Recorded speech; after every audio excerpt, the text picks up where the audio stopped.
మిత్రుడు అన్నది పాత సామెత. కానీ ఇప్పుడు ఉగ్రవాద ప్రపంచంలో కొత్త సమీకరణాలు పుట్టుకొస్తున్నాయి.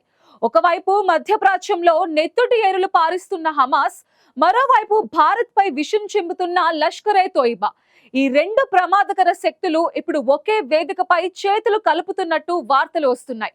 నిజానికి ఆ ఆలోచనే వెన్నులో వణుకు పుట్టిస్తోంది.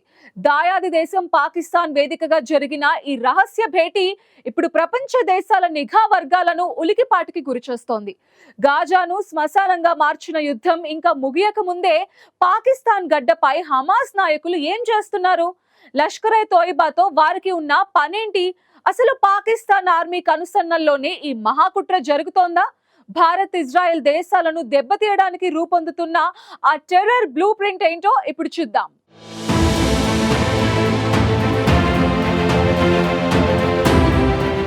పాకిస్తాన్లోని గుజ్రాన్వాలా నగరం ఇప్పుడు అంతర్జాతీయ ఉగ్రవాదానికి కొత్త చిరునామాగా మారింది. ఇన్నాళ్లు వేరువేరు ప్రాంతాల్లో వేరువేరు సిద్ధాంతాలతో పనిచేసిన రెండు కరడుగట్టిన ఉగ్రవాద సంస్థలు అక్కడ బహిరంగంగానే సమావేశమయ్యాయి.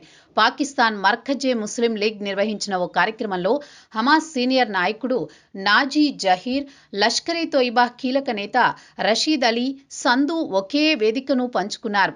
వీరిద్దరూ ఆప్యాయంగా మాట్లాడుకోవడం, భవిష్యత్తు కార్యాచరణపై చర్చించడం ఇప్పుడు తీవ్ర కలకలం రేపుతోంది.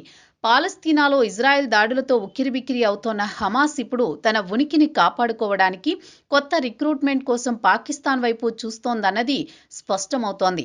ఈ సమాజానికి సంబంధించిన దృశ్యాలు సామాజిక మాధ్యమాల్లో విస్తృతంగా ప్రచారమవుతున్నాయి.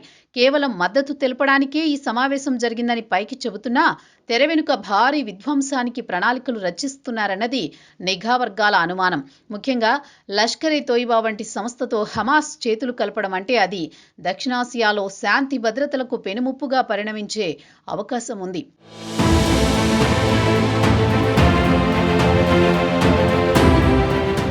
అసలు హమాస్ పాకిస్తాన్ వైపు ఎందుకు చూస్తోందంటే గతాన్నొక్కసారి పరిశీలించాలి. 3 ఏళ్ల క్రితం ఇజ్రాయెల్పై హమాస్ జరిపిన మెరుపు దాడి, ఆ తర్వాత జరిగిన మారణ హోమం మనకు తెలిసిందే. ఆ దాడికి ప్రతీకారంగా ఇజ్రాయెల్ గాజాను దిగ్బంధించి హమాస్ వెన్ను విరిచింది. గాజాలో ఇళ్లు, ఆసుపత్రులు నేలమట్టమయ్యాయి. ఇజ్రాయెల్ బందీలను విడిపించుకోవడమే కాకుండా హమాస్ను సమూలంగా అంతం చేయడమే లక్ష్యంగా దాడులు కొనసాగుతున్నాయి. ఈ క్రమంలో అమెరికా, ఇజ్రాయెల్ బలగాలతో పాటు శాంతి స్థాపన పేరుతో పాకిస్తాన్, అరబ్ ఎమిరేట్స్ బలగాలను కూడా మోహరించాలన్న ప్రతిపాదనలు ఉన్నాయి. ఒకవైపు శాంతి రక్షక దళాలను పంపుతామని చెబుతున్న పాకిస్తాన్, మరోవైపు హమాస్ ఉగ్రవాదులకు ఆశ్రయం ఇస్తూ తన ద్వంద్వ వైఖరిని బయటపెట్టుకుంది.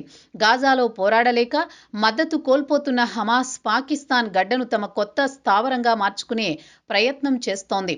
ఇజ్రాయెల్ దెబ్బకు చెల్లాచెదురైన తమ క్యాడర్ను తిరిగి బలోపేతం చేసుకోవడానికి పాకిస్తాన్లోని ఉగ్రవాద సంస్థల సహకారం కోరుతోందని సమాచారం. ఇది కేవలం రాజకీయ మద్దతు మాత్రమే కాదు, ఆయుధాలు, శిక్షణ ఇచ్చిపుచ్చుకునే స్థాయికి వెళ్లే ప్రమాదం ఉంది.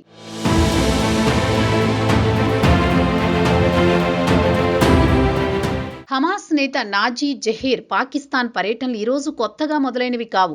దీని వెనుక ఒక పద్ధతి ప్రకారం సాగుతున్న కుట్ర దాగి ఉంది. 2023 అక్టోబర్ 7న ఇజ్రాయెల్పై హమాస్ దాడి చేసిన వారం రోజులకి నాజీ జహీర్ పాకిస్తాన్లో వాలిపోయాడు.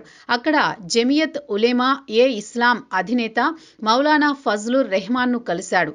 ఆ తర్వాత 2024 జనవరిలో కరాచీ ప్రెస్ క్లబ్లో మీడియాతో మాట్లాడాడు. ఏప్రిల్లో అయితే ఏకంగా ఇస్లామాబాద్ హైకోర్టు న్యాయవాదుల సంఘం నుంచి సత్కారం పొందడం గమనార్హం.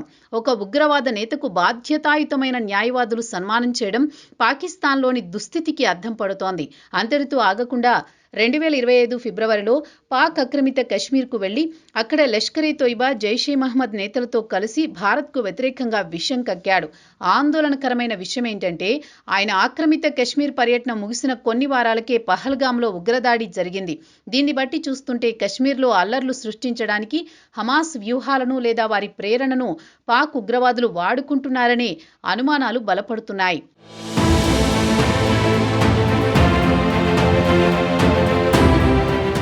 ఈ మొత్తం వ్యవహారంలో పాకిస్తాన్ సైన్యం పాత్ర లేదనుకోవడం అమాయకత్వమే అవుతుంది. గుజ్రాన్వాలాలో జరిగిన సమావేశంలో పాకిస్తాన్ సైన్యాధికారులు కూడా పాల్గొన్నారన్న సమాచారం ఇప్పుడు మరింత ఆందోళన కలిగిస్తోంది. ఒక దేశ సైన్యం అంతర్జాతీయంగా నిషేధించబడిన ఉగ్రవాద సంస్థలతో కలిసి బహిరంగ సమావేశాల్లో పాల్గొనడం బహుశా పాకిస్తాన్లోనే సాధ్యం. లష్కర్-ఏ-తోయిబా, హమాస్ మధ్య ఈ బంధాన్ని కుదిర్చింది పాక్ ఐఎస్ఐ అనే వాదనలు కూడా ఉన్నాయి. తమ దేశం ఆర్థికంగా దివాలా తీసినా ఉగ్రవాదాన్ని పోషించడంలో మాత్రం వెనక్కి తగ్గడం లేదు. హమాస్కు ఆశ్రయం ఇవ్వడం ద్వారా ముస్లిం దేశాల్లో తమ పట్టు నిలుపుకోవాలని, అదే సమయంలో లష్కర్-ఏ-తోయిబా ద్వారా భారత్పై పరోక్ష యుద్ధం చేయాలన్నది పాక్ ఆర్మీ ఎత్తుగడలా కనిపిస్తోంది. పహల్గామ్ వంటి దాడులు, ఇజ్రాయెల్ వ్యతిరేక కార్యకలాపాలు ఒకే గొడుగు కిందకు రావడం అంటే పాకిస్తాన్ అధికారికంగానే ఉగ్రవాదానికి సురక్షిత కేంద్రంగా మారిపోయిందని ప్రపంచానికి చాటి చెప్పడమే. ఇన్నాళ్లు దాచాలనుకున్న నిజం ఈ వీడియోలు, ఫోటోల ద్వారా బట్టబయలైంది.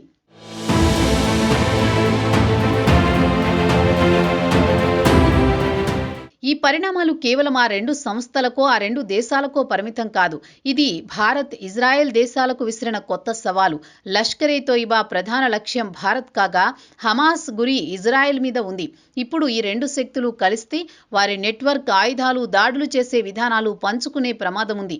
అంటే భారత్లో జరిగే దాడుల్లో హమాస్ టెక్నిక్స్, మధ్యప్రాచ్యంలో జరిగే దాడుల్లో లష్కర్ మనుషులు కనిపించే రోజులు ఎంతో దూరంలో లేవు. ఇప్పటికే అంతర్జాతీయ మీడియా దీనిపై దృష్టి సారించింది. ఈ కూటమిని మొగ్గలోనే తుంచేయకపోతే భవిష్యత్తులో భారీ మూల్యం చెల్లించుకోవాల్సి వస్తుంది. అమెరికా, భారత్, ఇజ్రాయెల్ దేశాలు పాకిస్తాన్పై దౌత్యపరమైన ఒత్తిడి పెంచాల్సిన అవసరం ఎంతైనా ఉంది.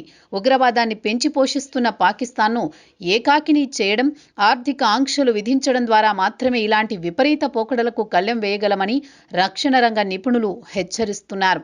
పాముకు పాలు పోసి పెంచితే అది ఎప్పటికైనా కాటువేయక మానదు అన్న సత్యం పాకిస్తాన్కు ఎప్పుడు బోధపడుతుందో చూడాలి.